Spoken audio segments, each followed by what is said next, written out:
রমজান হলো আমাদের মুসলমানদের সবচেয়ে পবিত্র মাস এবং ইবাদত বন্দেগীর মাস। এই মাসে প্রাপ্তবয়স্ক সকলকে আল্লাহ তাআলার সন্তুষ্টি অর্জনের জন্য রোজা থাকতে হয়। এই মাসে প্রাপ্তবয়স্ক সকল সুস্থ মুসলমানদের জন্য রোজা রাখা ফরজ। তবে কিছু বিশেষ ক্ষেত্রে আল্লাহর পক্ষ থেকে রোজা রাখার শিথিল সুযোগ আছে, যেমন মুসাফির। যাত্রার সময় রোজা রাখা বাধ্যতামূলক নয়, তবে বেশি কষ্ট না হলে রোজা রাখা উত্তম। সফরের কারণে রোজা না রাখলে পরে সেই দিনের রোজা কাজা করতে হবে। হাদিসে এসেছে, আল্লাহ মুসাফিরদের জন্য রোজার হুকুম শিথিল করেছেন। অসুস্থ ব্যক্তি যারা রোজা রাখলে রোগ বৃদ্ধি বা সুস্থতায় বিলম্বের আশঙ্কা থাকে, তাদের রোজা না রাখার অনুমতি আছে। সুস্থ হওয়ার পর তারা এই রোজাগুলো কাজা করবেন।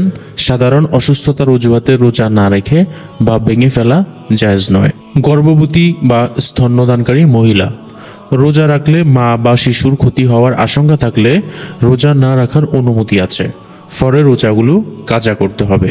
দুর্বল বৃদ্ধ ব্যক্তি, বার্ধক্য বা জটিল রোগের কারণে যারা রোজা রাখার সামর্থ্য হারিয়ে ফেলেছেন এবং ভবিষ্যতেও কাজা করার সামর্থ্য নেই, তাদের রোজা রাখা বাধ্যতামূলক নয়।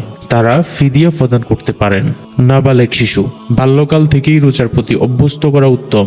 সাহাবায়ে কেরাম রাদিয়াল্লাহু আনহুরা সন্তানদেরকে উৎসাহ দিতেন রোজা রাখতে এবং খেলনা বা মনোরঞ্জনের মাধ্যমে তাদের রোজার অভ্যাস গড়ে তোলার ব্যবস্থা করতেন।